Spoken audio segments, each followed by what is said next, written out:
excellent day for an exorcism.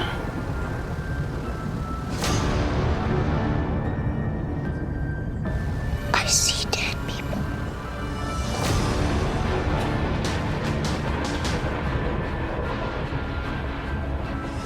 Suffering will be legendary, even in hell.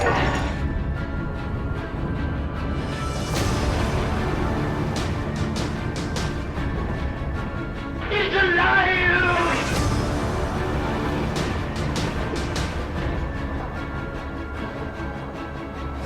Fear on Film.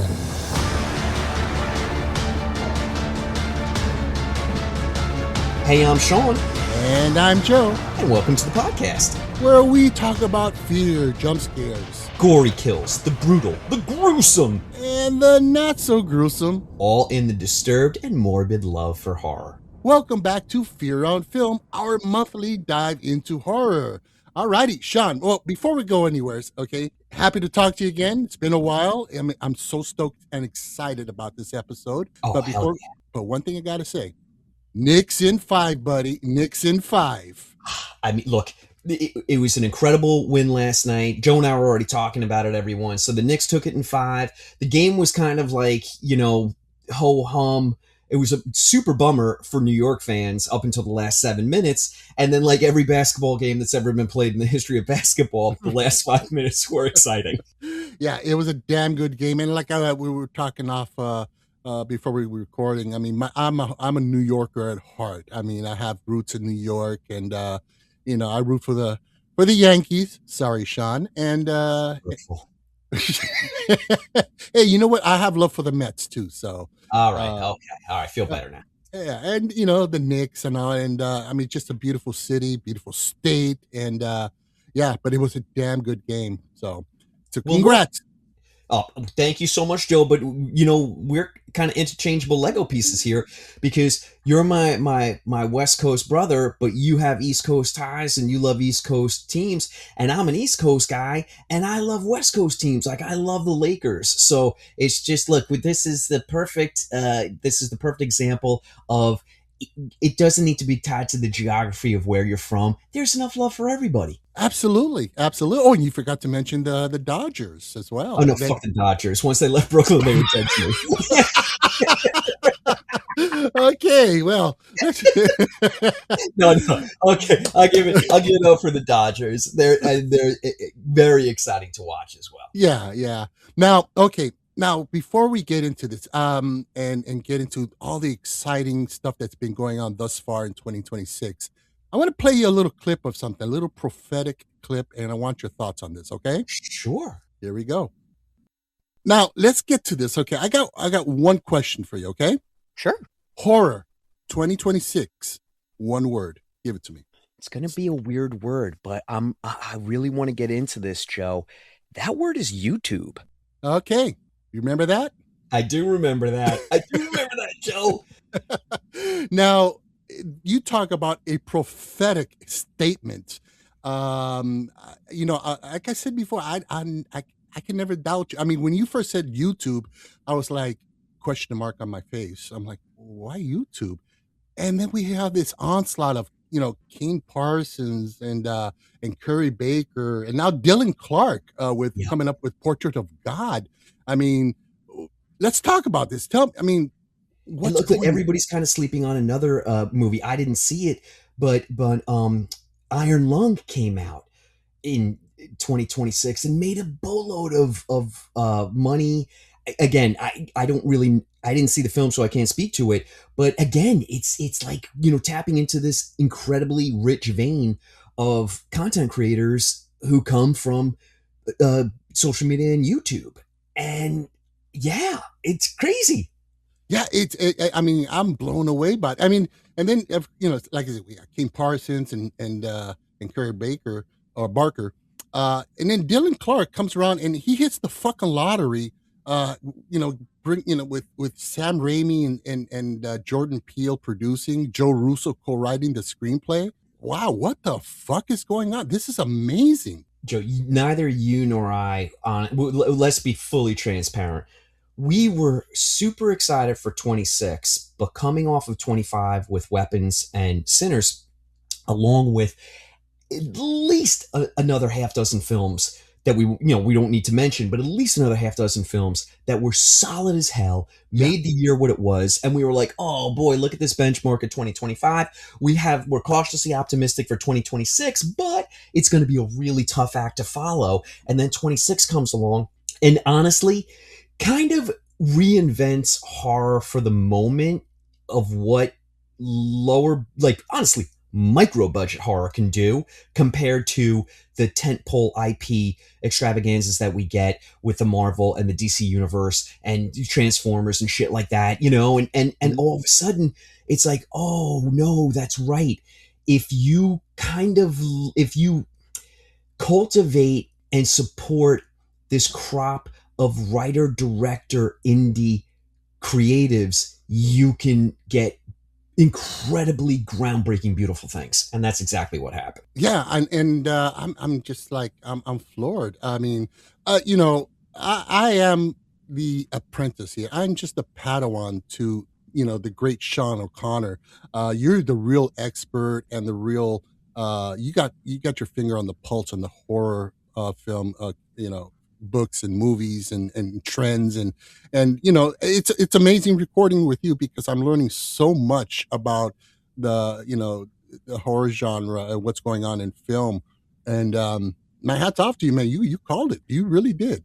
Wow, dude, I greatly appreciate those kind words, but anyone who knows me and is listening to this right now is laughing their ass off because they're like, that is horseshit. This guy doesn't know what he's talking about most of the time, which is fair and completely accurate. And B, yeah, this is a great skill to have, but it is not applicable to anything other than boring the ears off of people who don't like horror. Oh man. Now, a little bit of a little sidetrack here. I on a bigger budget. I went to go see Disclosure Day. Have you seen this yet? I saw it Friday. Let me tell you, and this is coming from somebody, I've been following ufology for about 40 years now, and there's a lot going on. This is an important film, and I don't think people realize the gravity and the importance of this film because there's shit happening right now behind closed doors.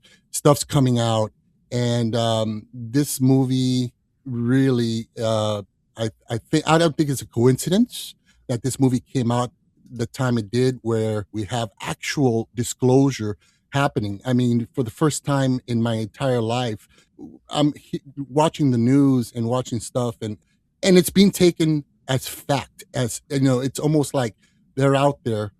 Who are they? Versus back in the day, it's bullshit, and people are just seeing swamp gas and airplanes. Yeah. But I'm telling you right now, something's going to happen. And I know it sounds kind of tinfoily hat, but No, Joe, you're a Navy man. I mean, of anyone, you are more dialed into this because there's a rich history of unexplained phenomena, especially UFO related, with the Navy. So I completely respect that. Not tinfoil hat at all, my friend. No. and not to sound, but I have seen and stuff that just cannot be explained. And it's funny because I think it's the old farts like me who are really taking it seriously because the young kids are like, yeah, okay. When's the next Pokemon movie coming out? You know, that sounds so old manish, huh? But but this shit going down, this brewing, and now and Trump. I even hate saying that name, but him releasing and pushing for the release of these documents and files.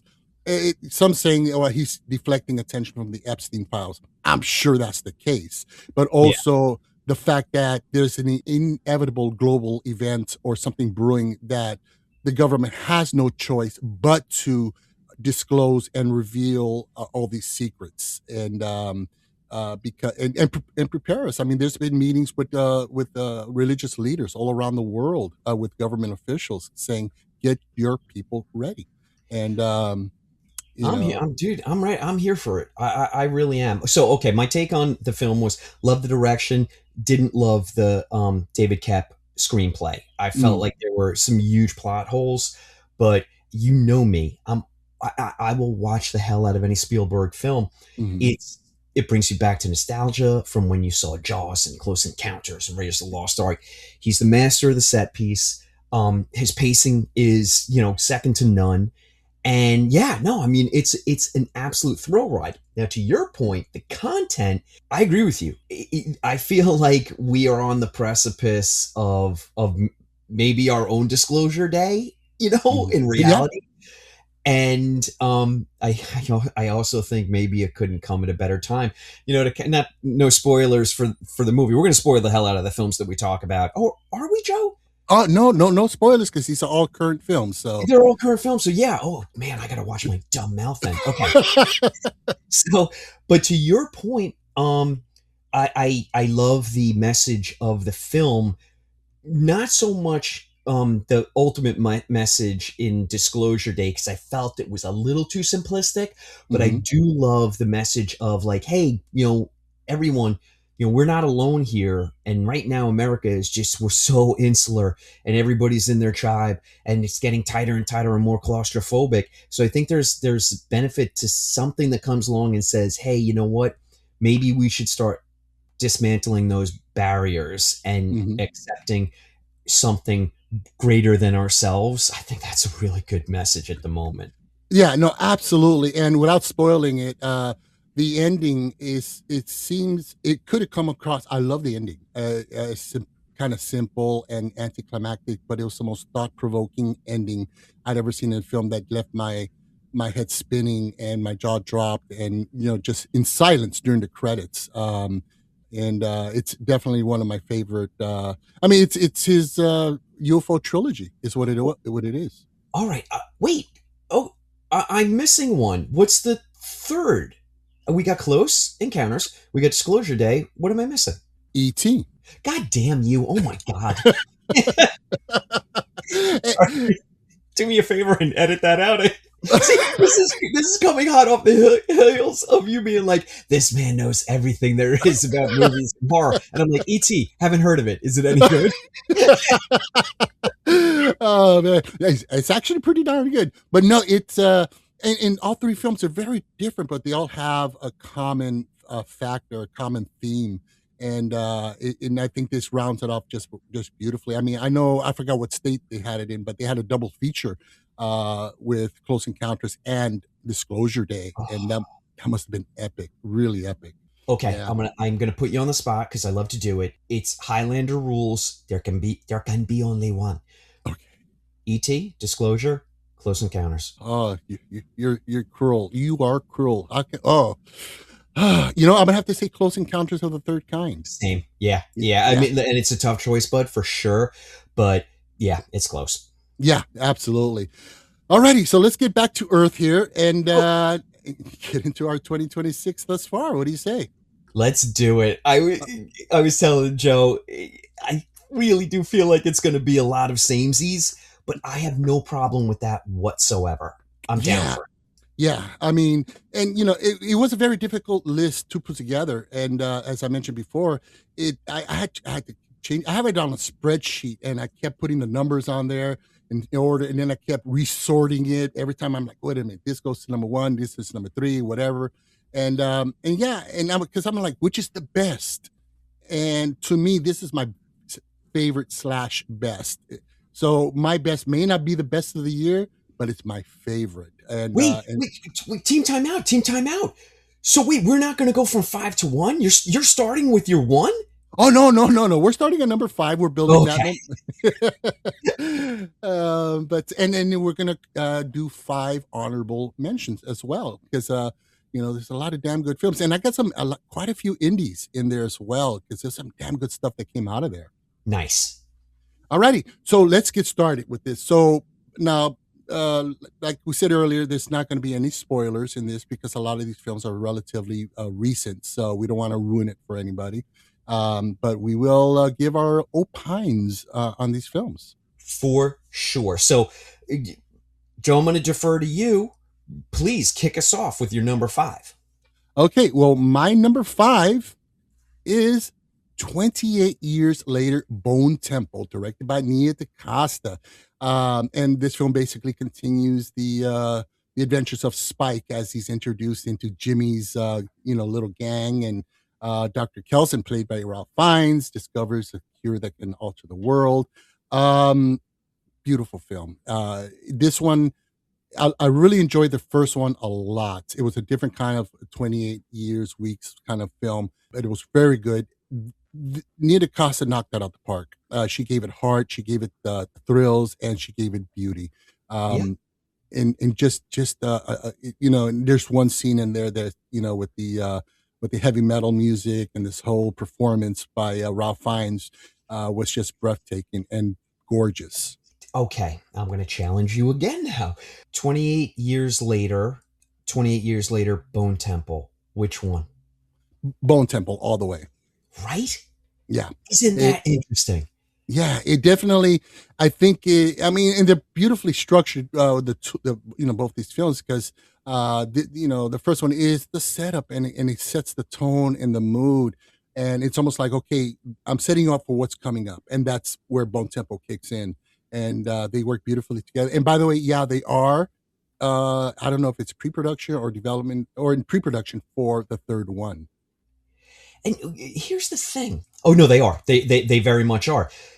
Here's the thing: is that this film almost derailed the trilogy because no one went to go see it to the scale of the first one. And Joe, I'm going to be honest with you. I don't know why. It came out a year later. There was still so much goodwill and so much excitement over the first one. I feel like they marketed it correctly, as Nia DaCosta came out and said, look, no one knew that this was a new film. And I'll challenge that a little bit. I mean, she's entitled to her opinion, and my heart breaks for her that the film didn't land the way the first one did. But she should be so proud of the film that she made. We both just said that we like it better than the first installment. But these kind of things become a little bit of an obsession for me, of why, what was going on at that moment, just literally a year later, coming off of all that goodwill, and it rolls into the theaters, and you and I were like spastic with excitement, and we happen to be like that first wave of first week film goers to go see it, and then the damn thing declines by like 70%. I'm still scratching my head. I just don't get it. Well, I have a theory, and I don't know if I mentioned it on any of our previous episodes, was that, fans were very familiar, moviegoers, with the first original two films, and they were very fast-paced, horror-driven films, but the new one wasn't, and I think that's what they were expecting. It did bonkers box office because people went in droves because they were expecting what occurred in the first two films, and so. Even though it did really well box office wise, that core audience, by the time the second one came out, they're like, you know what, fool me once, whatever, fool me twice, shit, they didn't like the first one. And I think that's probably what happened, is what the expectation of the first film. I think you nailed it, pal. I mean, that makes perfect sense that, they got swept up into the holy cow. It's been, so long since the first one. And we went in droves, and it maintained for a couple of weeks, and then this installment. But the good news is, Danny Boyle's got pull, Alex Garland's got pull, Nia DaCosta delivered an amazing, emotional, heartbreaking film that really gets the not enough credit for setting up the third installment so beautifully and so perfectly. Capitalizing on the excitement of the first installment, expanding on the mythology and the universe, but telling a very, very, focused and insular story about this, Jimmy and Kelson and Spike. And then at the end, delivering, hey, okay, take the baton, Danny Boyle, Alex Garland, and then, stick the landing, which I have complete faith that they're going to do. And it's going to be great to have Cillian Murphy back. I mean, I can't wait for that. Oh, yeah. Yeah, I'm totally stoked for that. So, alrighty. Well, what is your number 5? Okay, so I was going to cheat, but I'm not going to now because we are doing honorable mention. This was the number 5 spot is always so hard. It's so hard to do because you're like, oh, invariably have 3 or 4 that could easily be number 5, but I'm just going to go with Primate. It was the first horror movie that I saw in January to kick off the year, and I have a lot of love for it.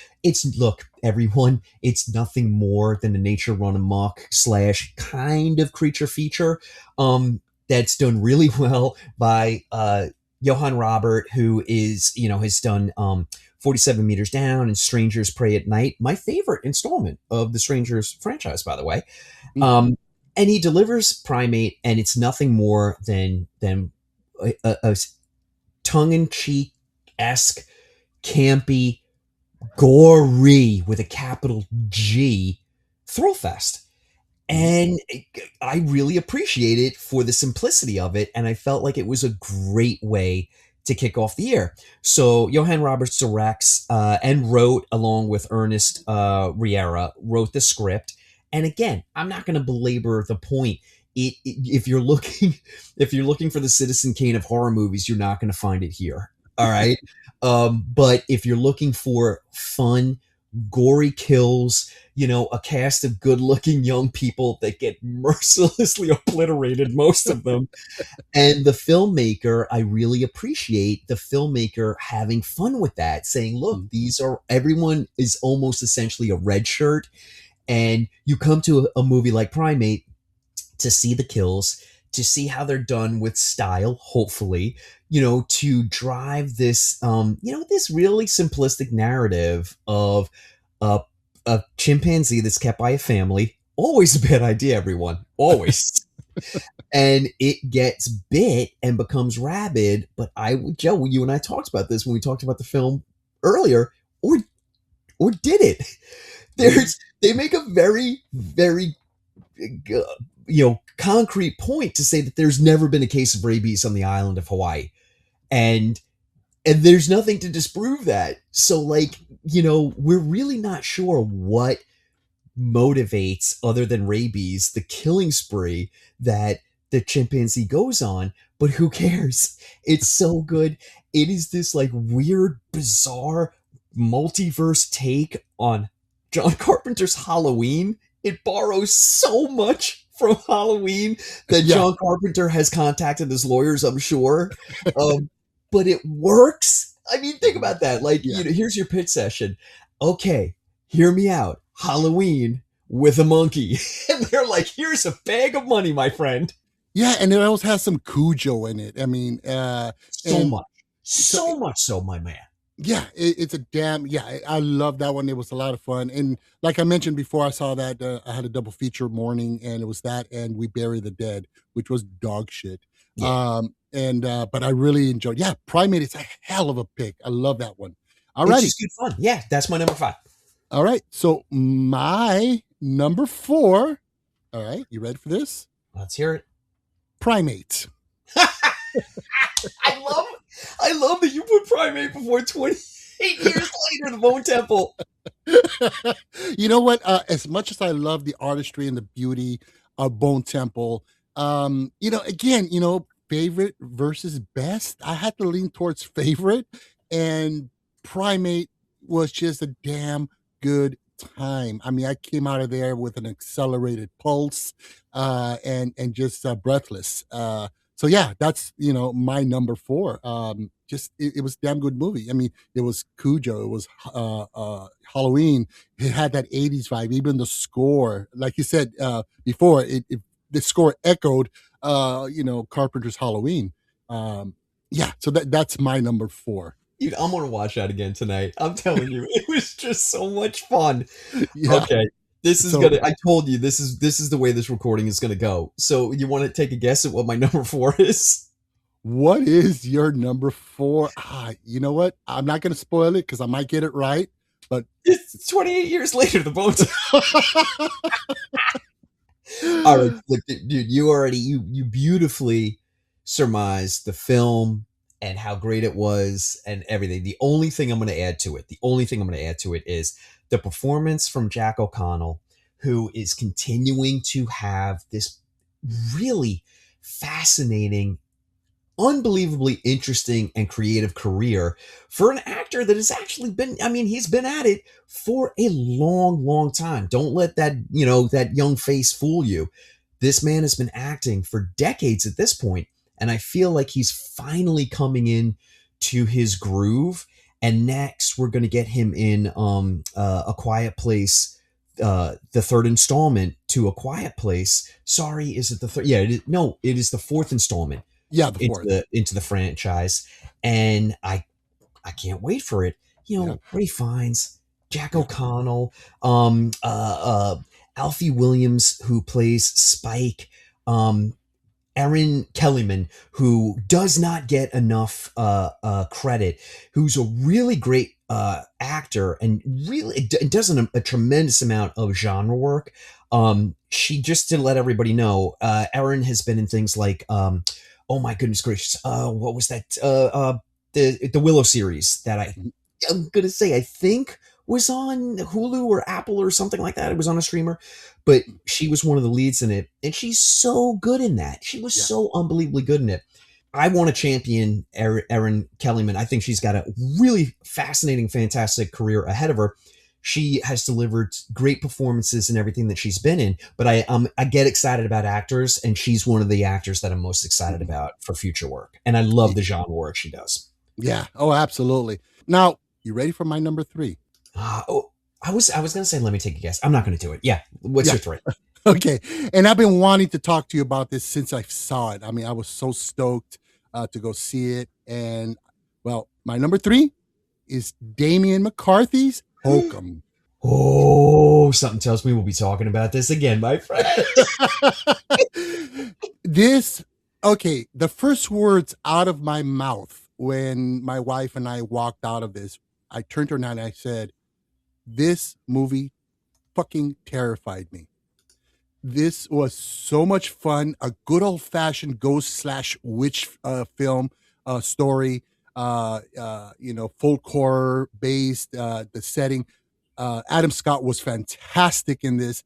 This movie was amazing. It's been a while since I've really been thrilled. I think since Primate, coming out of the theater, thrilled. I mean, this, the ambiance, the cinematography, the pacing, oddity. McCarthy really knew how to creep you out and freak you out and build that tension. And for Hokum, he, with his same technique, only turned up the volume. Yes. 1,000 times yes to all of that. He's in his groove. Yeah. And that dumbwaiter sequence, not to give it anything, was one of my favorite set pieces in this film. That was nuts. That was insane. And I think I even peed a little bit during that sequence. It was so well done. And I think that as moviegoers, sometimes we miss the beauty of putting a set piece together like that. Like, we take it for granted is what I mean to say that. Yeah. But for someone to come up with that, to put that down on paper, and for it to be, it's so simple. It's just a means of transportation up and down from the honeymoon suite to the basement, which may or may not have a witch in it, and like it said, it's so simple that it's forgetful, that you just take it for granted. But it's such an amazing. I was talking about it with my wife about this in relation to Disclosure Day, that we get swept up into films and we get lost in them, and that's the purpose. We want to take us somewhere that we've never been or that we are familiar with. Anyway, just take us on a journey. But when you become a film goer and you really start to analyze and pick apart the films because it's fun, if it's not for you, totally get it. Just go see the films and enjoy. But if you want to start looking at like the clockwork, aspects of putting a film together, I am really, really dining out and kind of losing my shit lately about screenplays and script writing and the technique of it. And I see a sequence like that dumbwaiter sequence, and I'm like, oh my God, what must that have looked like on the page, and how much fun must that have been to write? knowing that you are the writer director, that you're going to be bringing this to life, where like, much of the time you're just the screenwriter and you're handing it off to someone and you're like, oh, fingers crossed. I hope they come close to what I imagine in my mind. Mm-hmm. Now, Joe, I don't want to spoil anything for our future choices, but I have a feeling I know what they are. Right. But 2026, along with being the year that YouTube really redefined, the horror genre for this year and maybe, years to come, ... we'll see. But 2026 is going to be known as the writer-director year. Absolutely, I agree. And that's coming off 25, that with Weapons and Sinners is also known as the writer-director year. And smart stuff. A lot of smart stuff is coming out. It's just not brainless horror, which we did get a lot of this year, and we'll cover that at our year-end wrap-up. But you know what? Even with the dog shit, I'm happy that we had that dog shit as well. If you don't have the low, then you don't have the ability to distinguish the high. Yeah. Now, okay, so what is your number 3? I'm super curious. All right, we're just going to keep talking about Hokum because my 3, 2, 1, everyone is interchangeable. I am going to put it in a 3, 2, 1 construct, but honestly, these next 3 that I'm going to talk about, they're equal in every way, shape, or form. But I'm going to talk about Hokum since we're already doing it. I would love people who want to get involved in horror, whether it's writing for novels, short stories, screenplays, whatever the case may be. I'm just going to let you know that wherever you live, there is a rich tapestry of folklore for you to start to investigate and dive into. I'm not saying you have to write about that, but what I am saying is that it's absolutely going to challenge and it's going to ignite your imagination. Wherever you live right now, start Googling your local folklore, please. And you're going to be astounded with what you find in your immediate area. And then if you're into it, and I know you're going to be because you like horror, start to make concentric circle rings going further and further out, and then go international. And there's more folklore than you're ever going to be able to explore in 7 lifetimes. Mm-hmm. But just start cherry picking the stuff that speaks to you. Mm-hmm. I've been going bananas for folklore now for the past couple of years. And then I have I'm lucky enough to talk to authors who write about folklore and base their novels around it. And even if they're not doing that, off mic or even on mic, we start to talk about folklore and cryptids and and it's just, you want to see someone's eyes explode in stardust, start talking to them about folklore and cryptids. And it's just like, you want to a nerd out? Oh my God. Yeah. So your number 3 is Hokum as well. Hokum as well. I love the folklore. Ireland is nothing but ghosts and the dead and Guinness and laughter, and it's all intrinsically woven together. The good, the bad, the scary, the beautiful, the fun, the funny. It is all an amalgam of what it means to be Irish. Yeah, Irish folklore is one of my favorites. This is so rich in history and mystery and wonder. I mean, and there's a few other films that got to see this year, some indie films that kind of delve into some of that, English or Irish or Scottish folklore. And it's wow, I love it. I think this year I became more of a solid fan of that subgenre myself. I mean, it's it runs the gamut of a woman in white who, if you look at her, your bones will turn to dust and it will kill everyone in your family for 7 generations. Right. Tiny little fucking a red hat that will steal your shoes. I mean, this is the thing. This is the point I'm making, is that folklore comes in all shapes and sizes. It's the silly stuff to the stuff that you're like, oh my goodness gracious, I don't know where this story began, but it's so horrific. And then, of course, every single one of them correlates to something that is happening in present time. You can make an easy correlation. But yeah, I mean, Adam Scott delivers an incredible performance. He has got such a great string of genre performances that I don't think get enough credit. Mm-hmm. The rest of the cast is unbelievable. All Irish actors. Damian McCarthy, I would love to see. Here's the thing with McCarthy. My favorite directors are the two Damians, Damian Rugna and Damian McCarthy. So for some weird reason, I have a thing for Damians. Mhm. His next film is a haunted house film. I can't wait for that. However, Mhm.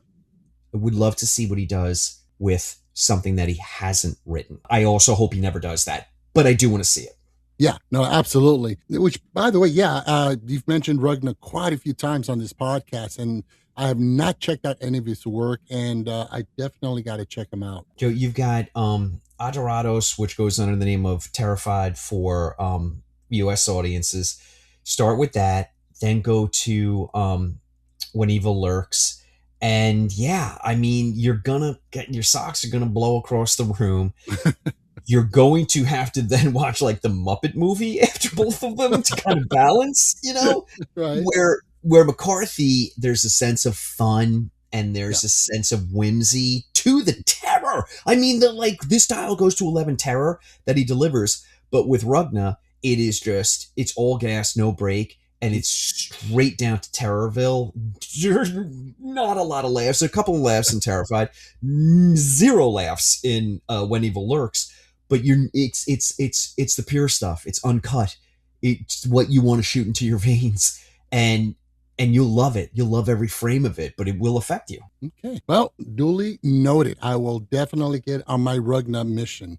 All right. Ready for number 2? Let's hear it, buddy. My number 2, and I'm sure we're going to be talking about this again. Kane Parsons' Backrooms. Yeah, we'll just talk about it that's my number 2 as well.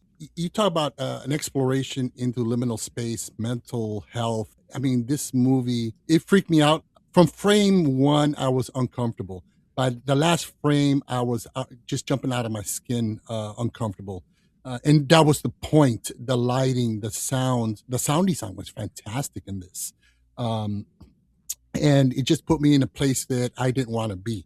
Right? And yeah, it's so deep on so many levels. So much being said from a fucking 20-year-old kid who wrote this. He's a prodigy. He is this generation's Stanley Kubrick. He's a prodigy. You can't have that kind. Every generation gets one. He's this generation's. And it's funny you mentioned Kubrick because I'm watching the shot compositions in this and his setup. I'm thinking that looks like a Kubrick film, and even down to the lighting. He definitely is a Kubrick, fan, obviously. But it doesn't look like he's stealing a style, but making it his own, an homage. But again, like I said, giving it his own flair and his own flavor. It's funny, but there's I hate to be this person, but I have to. Because you know me, I'm the touchy feely aspect of our podcast, where I'm like, I feel bad. Everybody worked really hard on this. I don't want to disparage anybody. Well, I'm going to disparage the viewer. There's been some discourse around this film of like, what's all the big deal about? It's a bunch of rooms, and it typically comes from people who haven't seen the movie, so it's like, don't even get me started on the go fuck yourself train that goes to go fuck yourselfville that I'm putting you on right now.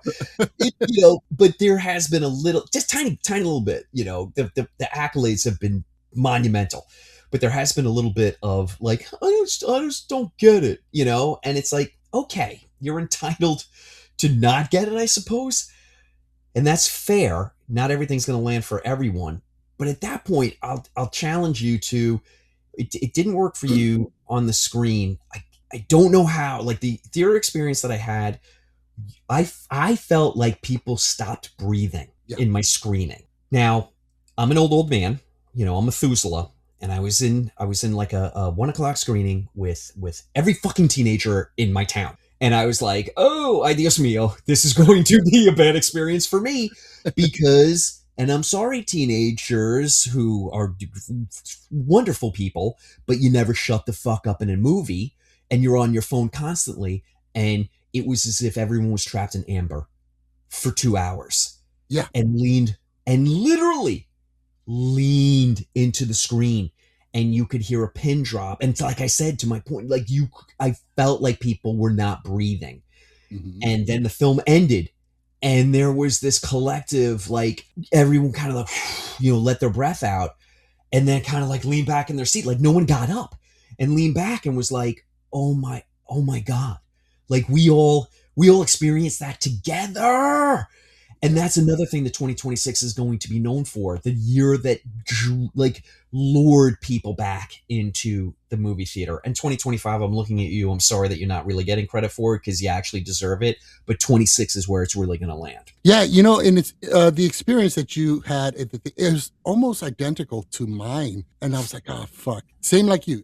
This is not going to be good. But and it was a little bit like that towards in the first 15 minutes, but beyond that, people were like fixated and just almost in a hypnotic state with this film, and yeah, credits are rolling. People sitting there like, "What did I just experience?" If you can lock into this film in the way that it is meant to be locked into, which Kane Parsons very meticulously designs and constructs, it is there for you and is very easy to lock in. It really is, but you have to give yourself over to it.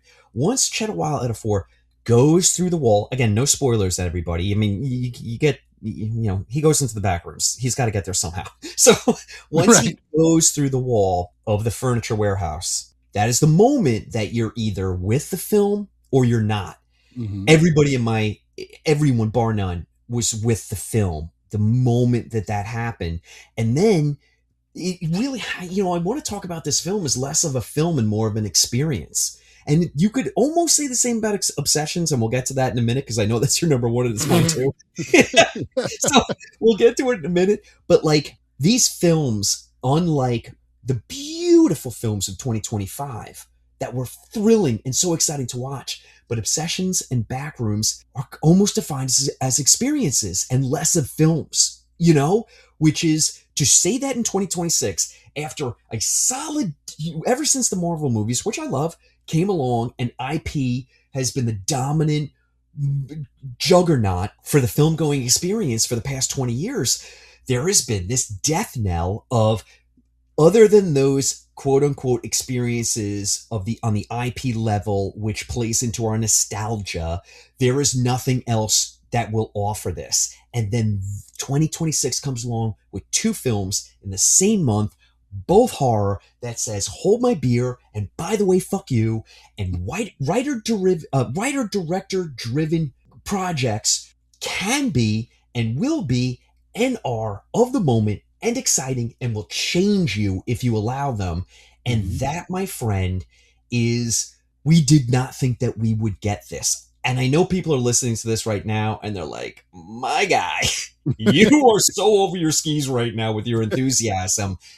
And I will say, yes, I am, because we have been waiting for something like this for 20 years. Mm-hmm. And it happened, and no one expected it, and no one saw it, but there were people that believed in it, and that's important. And it happened in back to back. If these films had been spread 9 months apart, I don't know that we would get the same moment that we're having, or it would be less than.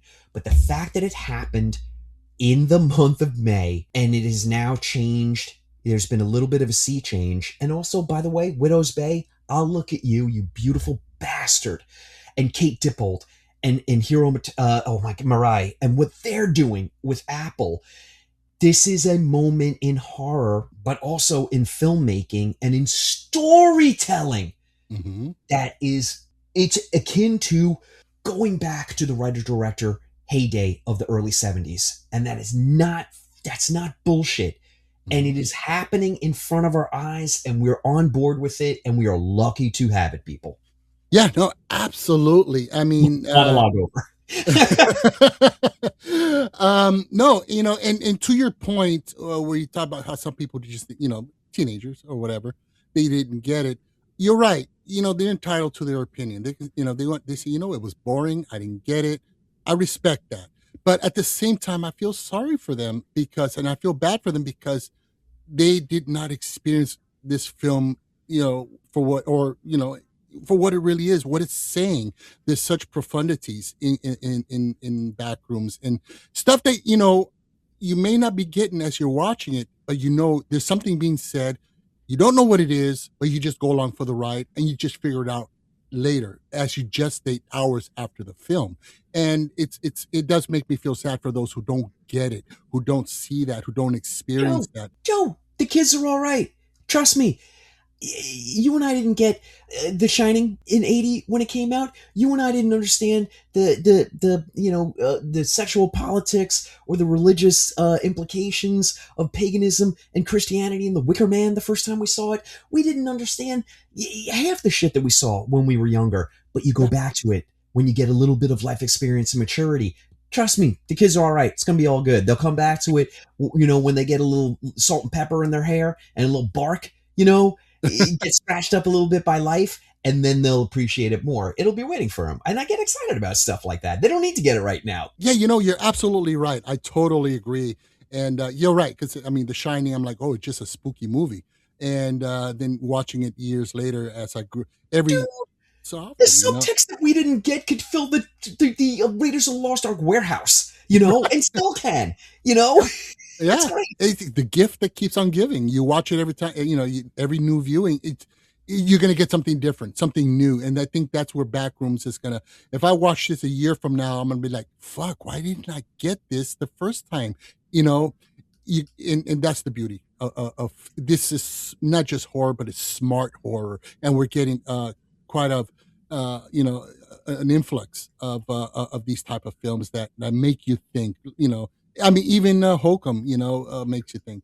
Now, let's get to our number one. And I think it's safe to say we got the same number one, correct? We do. It's Obsession. Obsession. So let me kick this off It by would have been saying, so great if you said Scream 7. oh man, I missed the opportunity. I should have hit you with that. And you know what? That will be appearing on a list at the end of the year. And you know what? Yeah. The dumbest fucking movie of the year. Anyway, so Obsession blew me the fuck away. But the directing, the cinematography, the way it was shot, Indy Navarrete, who is the core of this film. Joe, we have to talk about her for just a second, if you don't mind. Oh yeah, we have to. I'm so nervous. I'm so nervous. She delivered the best performance of 2026 so far. And that's saying a lot. There have been tremendous performances. I'm so scared for her. I feel like, you're the sophomore slump and the sophomore album or the sophomore novel or the sophomore film. She's made tons of stuff. I mean, she has, it's not like she's just launched on the scene. She has got a CV where she's acted, but this is her moment. And I'm so nervous for what she's going to do next because it's like, again, it's not like this is an actor who has such chops that she'll be around and I can't wait to follow her career. But do you feel that she should do horror next or another genre? What's your vibe? I think she should definitely do a different genre and explore. I mean, she obviously has the acting chops, and exploring something like drama or something along that line can really expand her her skill set presentation. Because you're right, I've seen this happen before where a director or an actor will come out with their first time or just kind of explode on the scene and they give us a performance of a 12. How do you follow that up? And then they do something afterwards and they do a 10 or a 9. You're like, yeah, but it wasn't yada yada, fill in the blank. And I think that her safe bet, which I hope she goes for a different genre, goes for a drama, romantic comedy, I don't know, something different, because whatever else she does, I think she's going to knock it out the park. She's going to crush it. I think the smart play for her and her team, whoever her people are who are, helping her with a career, I think it's less of, okay, let's do a different genre. But I agree with you. It's okay, let's make a short list of directors, because she's got the hot hand right now. Let's make a short list of directors who are your dream to work with, and let's see if we can get in front of them and let's see if we can get attached to one of their projects. I think that's the smart move. I think, all of a sudden she's working with whoever the case may be in whatever film that they're making. But I think that's the smart play right now, is to try and attach yourself to a couple of different directors and just work with quality. Because she is getting inundated with every single horror script that has ever, landed on someone's desk in the past 18 months. Mm-hmm. And that's got to be really exciting for someone who's kind of, been grinding out a career, and then all of a sudden the floodgates open. So look, if she does make another horror film, I'm not gonna put the boots to her. Good on you, because I know we're going to get a dynamic performance out of it. But I'm really heavily, as you can tell, invested in her career. Yeah, no, absolutely. And you know what? It just hit me right now. I would love to see her in I forgot her name. I forgot the director's name. She did the Substance. What's her name? Oh, for fudge's sake! Oh, hold on. I'll tell you. It was Corley Fargat. There we go. I would like to see her, Indy Neverett, in one of her projects. Hell yeah, dude. You just, you hear that? Crack of the bat? Oh, you just knocked it right out of the park, my friend. I think she would be amazing. And, what was the director's name again? I still suck at names. Corley. The last name is, I'm pretty sure I'm pronouncing it Fargat, but I think it's it's Fargeat. Is that Fargat? Fargat. We're going to go Fargat. Yeah. Fargat. Okay, we'll go with that. Yeah, Fargat. Correlate Fargat, and there's not even an O in her last name. Why do you ask the stupid man questions? You know better than that. But you've seen what was the other film she did? Revenge. Revenge. Fuck. Oh, that movie had. Oh man, Revenge was amazing. The Substance was amazing. Two very different films, and I know her third project is going to be out of this world. And imagine with having Indy Neverett in this film, I would lose my shit. Right? Yeah. So, but back to the film overall, I love the way it was shot. And again, another film that utilized the sound design to really effectively get you into this environment. It was beautifully done. The way they shot Indy in shadow. But it's kind of like the thing where you're in the dark and you're looking into the darkness and you see shapes and stuff moving. Or was that the drugs? Anyway, that was the 80s. Anyway, but you get that effect, where you see her eyes are kind of glimmering a little bit, but you see her face, but you don't see. I'm like, fuck me. This one really freaked me out. And it was amazing. And what a phenomena this film has become. Joe, let me ask you about, because we just talked about our theater experiences with Backrooms. What was your theater experience with Obsession? It was tenfold that of Backrooms. And again, there was a bunch of noisy little teenagers in there. And I don't know if it served as a cautionary tale for their future, that they were fixed, we've been around, Sean, you and I. We there's stuff in there I related to. I'm like, oh fuck, and of course it's on an extreme amplified, the ways it's brought about in the film. But the audience was just fixated and laughing, and at certain parts. I mean, there was some shock sequences. Again, this is a non-spoiler episode, so. But there's a couple of scenes that really had me literally jumping out of my chair, and I was loving this was a brutal roller coaster ride of a film, just expertly done. Again, another young director straight out of YouTube, and he directs this with the skill of a seasoned auteur. 100%. Look, my theater experience was so great with this movie. It was the complete opposite of Backrooms, which I had said, everybody was, forgot to breathe and we all died.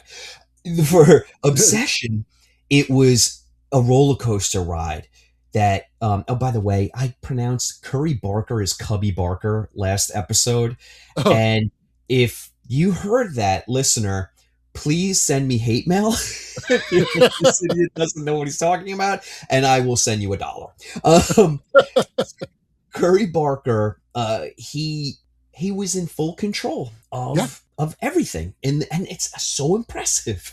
And again, we're talking about someone who has really cut his teeth on YouTube and has done short film after short film after short film. So yeah, he's done Gladiator School to learn the craft and to learn the beats, and he owes so much to Tim Robinson, the comedian Tim Robinson, and I Think You Should Leave, and like short films of that nature. I'm not saying that he's aping that, it's just that style. But Curry Barker makes you feel so uncomfortable to the point of like your eyes are rolling back in your head because you think you're going to pass out because you can't take it for another second, and then hits you with a scare or a laugh, and it's masterful.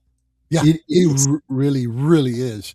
Alrighty, so wow, Sean, we had almost an identical top 5 list, with only number 5 and 4 being swapped. Yeah, we had one anomaly. I love it.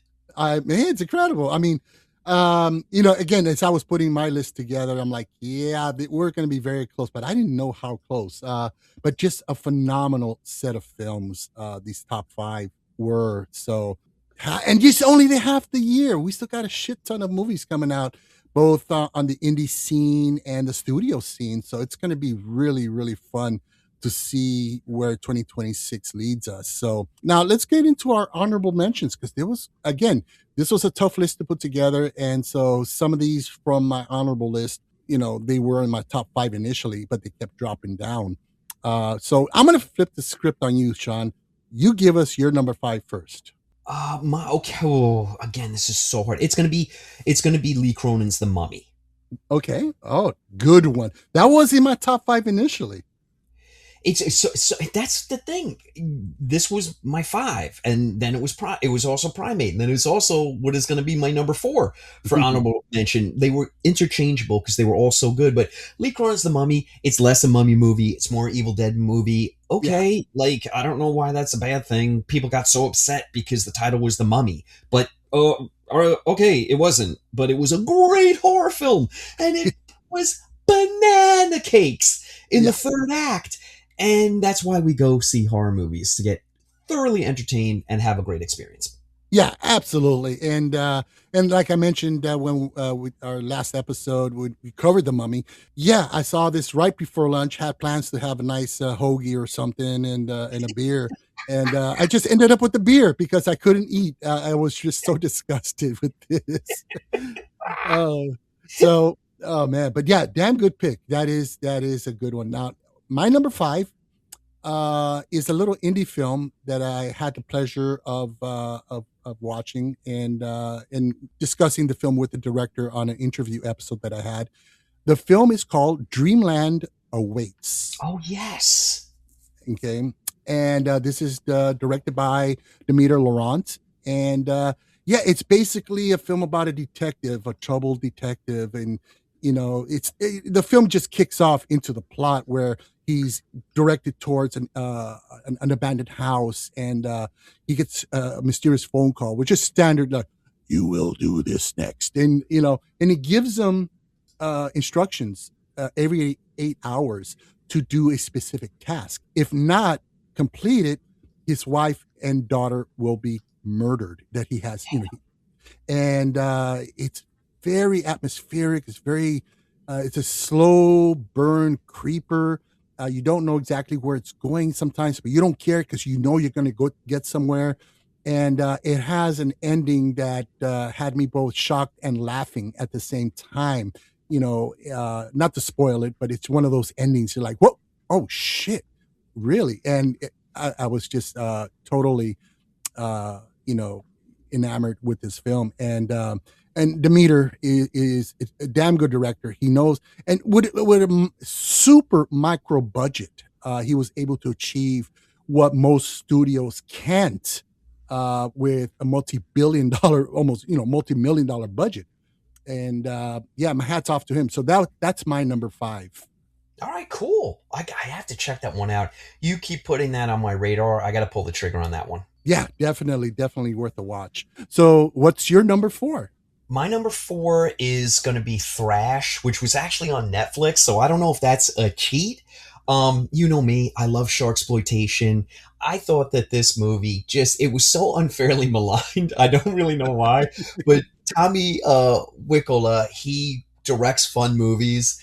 This movie there are there's scenes that are so stupid in the film, but okay. But there are also some of the most real shark attacks that I've ever seen put to film that I'm like, wait a minute, did he actually kill people?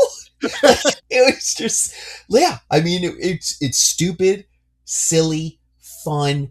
People, if you don't know by now that Nature Run Amok is my jam, then you don't know me. So it was destined to be on an honorable mention for me because it's a shark film and it's like Under Paris that came out 2 years ago. Mhm. It's silly and it's goofy and it's dumb, but it's actually made pretty well. And if you're into shark movies, you got to hang with it. So Thrash, my number 4. Yeah, I love that one. That was a lot of fun. Like you said, it's a dumb, goofy film, but I mean, it was Crawl meets Deep Blue Sea, Yes.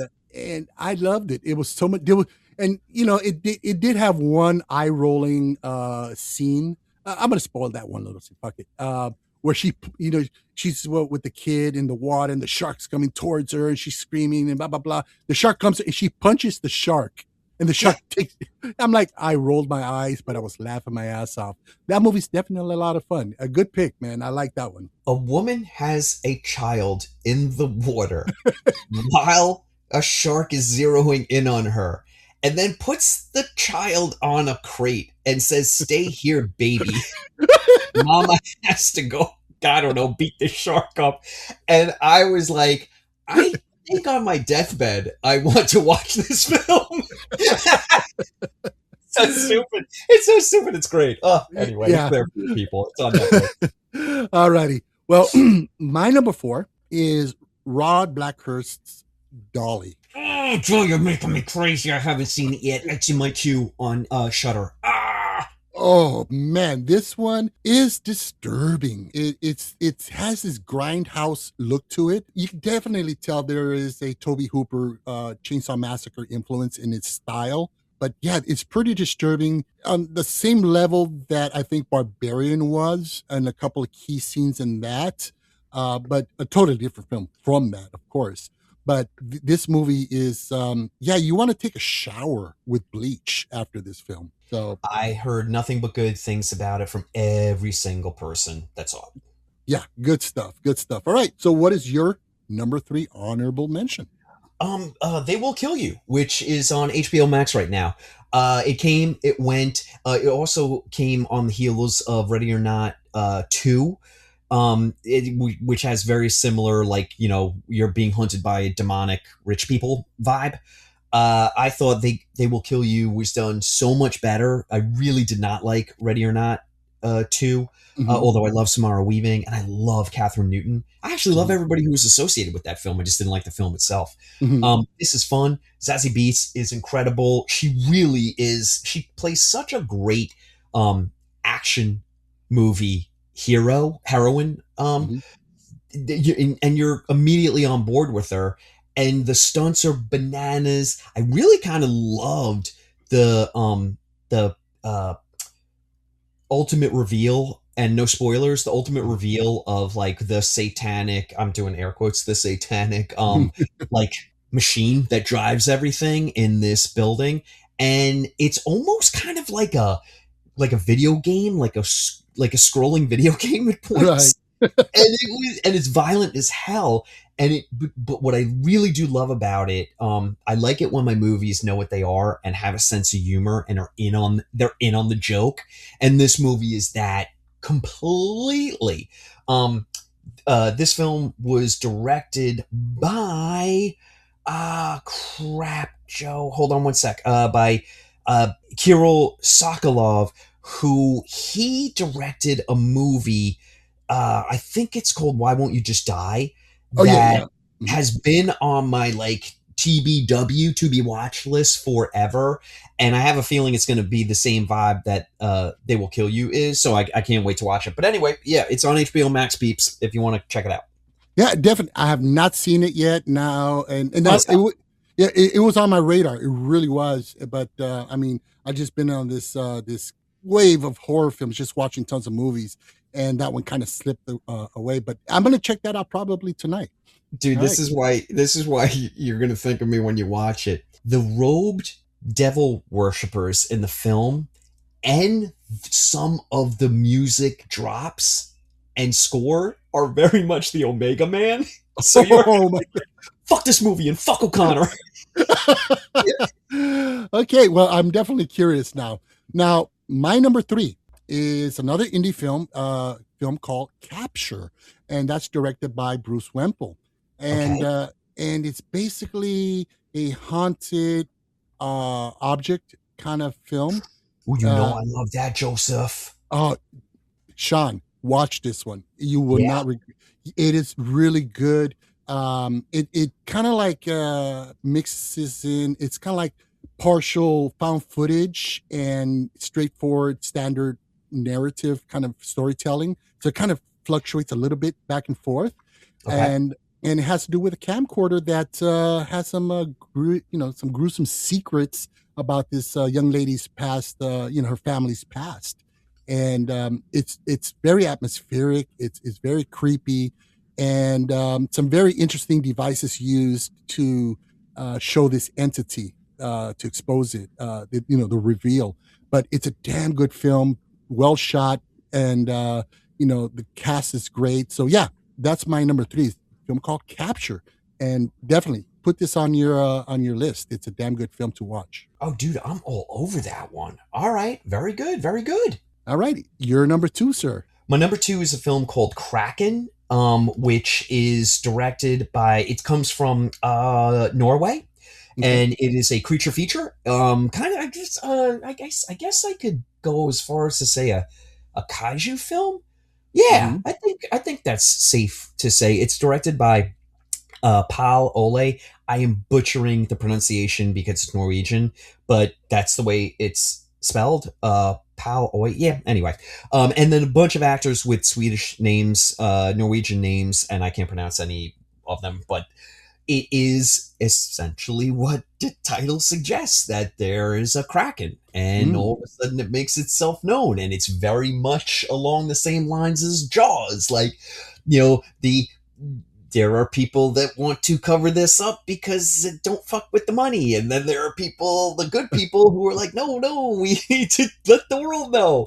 And it's got some really, really good CGI, Hmm. um, and some bad CGI, but mostly good.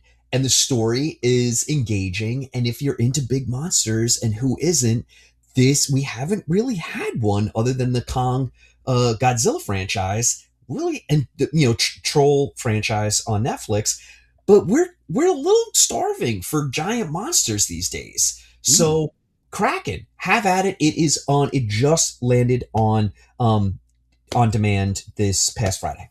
Okay, cool. That's another one that was on my radar, and I have not Check it out. seen You're that. gonna like it. All right, cool. Now, my number two is another film which I had the pleasure of interviewing the director on an episode. Which, by the way, Bruce Wemple, for Capture, I also interviewed him. Quick plug there. Please check out the episode. So my number two is a film called Sick Puppy, and that is Oh, I heard about this. yeah, Jay Reed directed this. And again, I had the pleasure of speaking to him about his film. And I have an interview episode also with Brett Geddes, who's the star of the film. That'll be coming out later on this week as well. This one is basically a serial killer husband who basically wants to change his ways and take a different path in life. And so he just, wants to take up a hobby or something and stop being a serial killer. His wife knows, and she's fully supportive, but it's not really who he is. So he kind of like has this conflict, still wanted to, do his killing, and his wife facilitates his need to partake in these nefarious activities. It's a dark comedy, very John Water-esque, remember a film called Serial Mom? Yeah. Yeah, it has that vibe to it, and it's very darkly funny, but very disturbing. Not a lot of gore, but it's very uncomfortable to watch in certain sequences. But the stuff that's presented in this film, that you go, I don't know, it's necessary to drive the narrative of the film. So Sick Puppy is my number 2 pick. All right, sounds good, dude. All righty, Sean, what is your number 1 honorable mention? Honestly, I feel so bad that it didn't end up on my top 5. I went with Primate instead, but this is Send Help, Sam Raimi. It was so good. I had the best time with this. Rachel McAdams is incredible. Dylan O'Brien is incredible. It was so much fun. It's Sam Raimi. I don't need to talk this one to death. It's Raimi, and it's great, and it's fun, and it's got scares, and it's got like some gross out moments, and it's cheeky as hell, and I loved every minute of it. Yeah, no, I agree. Which brings me to my number 1, which is Send Help. Yeah. I knew we had to overlap at least one film on this one. Yeah, now Send Help was a blast. It was just, so much fun and dark. And I mean, just a damn good film. So, man, so that rounds up our top 5 and 5. We got, look, half the year done. Look at all these movies that we just talked about. Unbelievable. We're so lucky, and we still have 6 months more to go. It's bananas, Joe. It's bananas. Yeah, I mean, we still got Resident Evil, what was it? Return of the Living Dead, Werewolf, the Insidious film, Clayface, Evil Dead Burn. There's a lot more, dude. Yeah, and it's amazing. And what I'm curious to see if this indie micro budget YouTube generation trend continues, and see. I mean, we're obviously going to get at least another one with The Portrait of God. Which, by the way, have you seen that short film? No, haven't seen it. Haven't checked it out yet, but I will. It's on YouTube. Fuck, it's. I can see where somebody saw this and said this needs to be a film. But it's exciting, man. And 2026 thus far has been historic for horror, and horror has even been credited for possibly saving this cinema experience. Putting butts in seats again. Yeah, and it's just. I mean, I'm stoked. To me, getting into this horror scene, it's like Christmas every day, practically. Because it's so annoying, Joe. The cinema's dead. No one's going to the movies. People love to lean into that narrative, and it's just not true. There are definitely years where less people go, but there's always going to be movies. Doesn't matter how many streaming platforms there are. It doesn't. They said the same thing when the VCR was introduced. They said the same thing when basic cable came along. It's like, everyone relax. Just go to the movies and enjoy yourself. Yeah, hell, they were singing that same song even back in the 50s when TV came about. Not that I was alive back then, but, cinema's dead. Why go? You were just getting back from serving in World War II. Right? Oh, man, that Battle of the Bulge, man. But cinema is an ever-evolving creature. And will always reinvent itself and find ways to survive. What's the line from Jurassic Park? They find a way. Exactly. And so I've always had faith in cinema. And when, after COVID and people were like, yeah, cinema's dead, man. Cinema's dead. I was there saying, no, it's not. It's just going to reinvent itself and it will come back. And the only regret I have was that I did not buy stock in AMC that were at $3 a share back then. I know, dude. We didn't know. We'd be doing this full time and not have to work for a living. I know. We didn't know. God dang, why didn't we know? What people mean to say when they're like, cinema's dead, what they actually mean to say is, we forgot that going to the movies can be fun. And 2026 is revitalizing how much fun it can be to go have a collective communal experience with strangers, Right. And it's great. I love it. Yeah. Alrighty. So what do you say we start winding this one up? Let's do it, Joe. I have so much yard work to do. Oh, sounds like so much fun. Now, why don't you tell our listeners what we got coming up for next month's episode? We have a very special guest joining us. We're going to be doing Evil Dead Burn. Oh my gosh, I cannot wait for this one. Really excited. Yeah, and joining us will be Shannon. Shannon from Sinful Cuts will be joining us. So it'll be like a little reunion for us. I'm gonna start to cry. You know, I'm gonna start to cry right now. I love Shannon with a capital L, and I miss her. And I haven't spoken to her in ages. We follow each other on Instagram and we like each other and we leave comments, but we haven't spoken in a minute. So it's going to be so good to be with my friend again. Yeah, and it's the first time I both of you was on an episode of Sinful Cuts where we did the howling. That was so much fun. Oh my God. I think back to those recordings. Yeah. We were so stupid. It was so great. Yeah, and that's where you made that really funny, interesting comment about Dick, where I say, hey, yeah, we're talking about Dick Miller. And you say, oh yeah, well, I got some dick. And you froze. And now you guys were on video at the time. I wasn't. And I could see Shannon's eyes just bulge wide open and just stifling laughter. Oh, my friends enjoyed it. My family did not. It's like, Sean, sweetheart, this is something you're not telling me. I love dick. I love me some dick. Give me all that dick. Oh my God. All righty, folks. Well, thank you for listening, and we really hope you enjoyed this episode. Please help to support the podcast by giving us a 5-star rating and leave a good review. You know, I've talked about this endlessly. We're a slave to the Skynet algorithm. If it's not 5 stars and a good review, then we don't get the word out for this podcast. So please, if you could just do us that solid.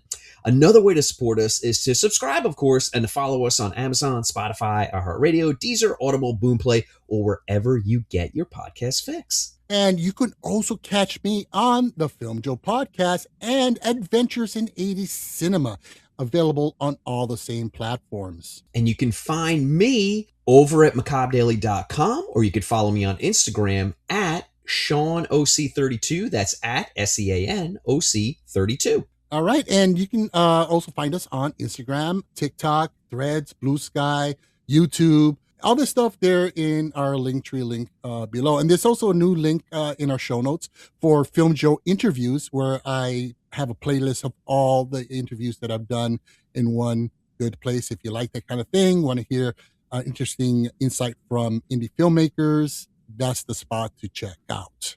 And you have to, people. Joe has been crushing it with the interviews. So please, if you want to entertain yourself, you got to listen to those. You can also connect with us directly by email, which is fearonfilmpod@gmail.com. And we'd love to hear your feedback, especially after this episode. I would love to see some emails about, hey, these were my top 5 for 2026 so far, and see, if people are along the same lines as us or wildly different. Absolutely. Yeah. Or you can hit us up on DM us on Instagram as well. Oh, would love that. Yeah. Yeah. Fantastic. Alrighty. So with that being said, I'm Joe. And I'm Sean. And this is Fear on Film, where horror lives.